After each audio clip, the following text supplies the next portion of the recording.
Hi there. Do you own and operate a small business? Do you have a website? Well, today's video we're talking about what not to do when managing the content on that website. Stick around. I think you'll find this interesting.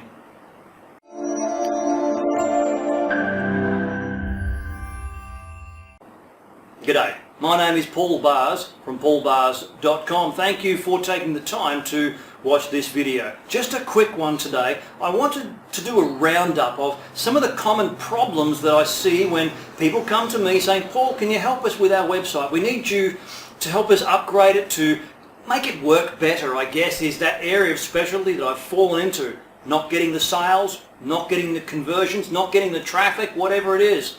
But I see a common problem, a series of them, and I've got 6 of them here on a list which I'm going to go through with you today. So what I'd like you to do is ask yourself this: am I doing these things even in some part on my website? Because these are big mistakes, things that you should not be doing when adding content to your website.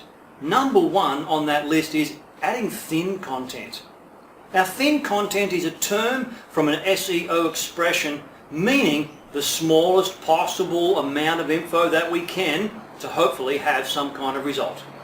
Now, once upon a time it was permissible for us to be able to say, yeah, here's a 400 word article. Then, here's a 500 word article. Oh God, then it's a 600 word article, and it just got more and more and more. But even that can still be thin content.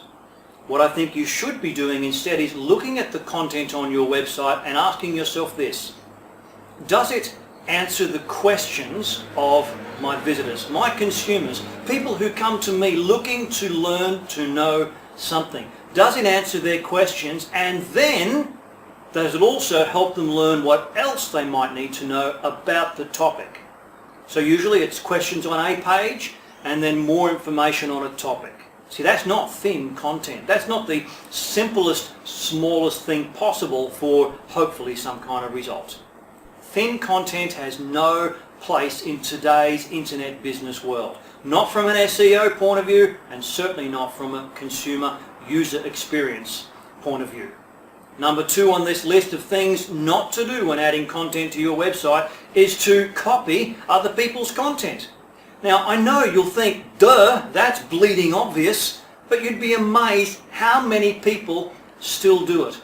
And sadly so many small business operators get caught up from the time thing. Oh, look, I like that. Let me just take that and I might just give it an introduction. No. Look, you really should be making everything that you do 100% unique. Make it at least 95% unique. I'm going to give you that allowance. For example, though I'm not doing it today, I have in the past. I've read someone's article and go, I like that. That's really, really good. So I'll take the heading and maybe 3 or 4 bullet points, and that's it. And then I'll create something completely unique of my own based on the concepts. That's it. Nothing more than that. The third thing on my list here today, things you absolutely should not do, is focus only on keyword content.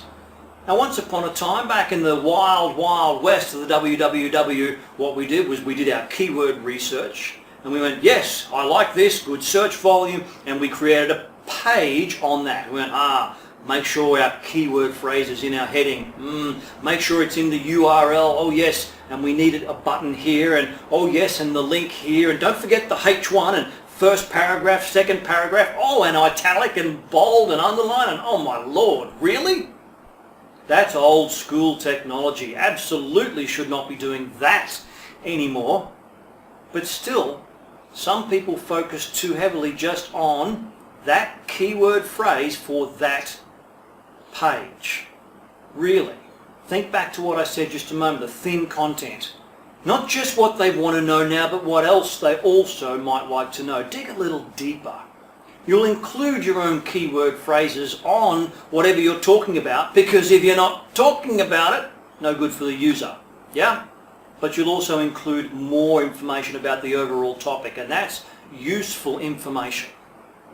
Number 4 of things not to do is nothing. I had sound effects, I'd have the crickets playing right now. Do nothing. Look, I understand. Creating content on a regular basis, it's a damn difficult thing. It takes time. I'm doing some right now. I'm set aside the entire afternoon to record a series of videos which then become the foundation of my content. But I've got to set aside that time to do it, and I'm actually about 10 days behind when I would have liked to have done it. But I can't just do nothing. I have to do something, and it's such a big problem for small business owners.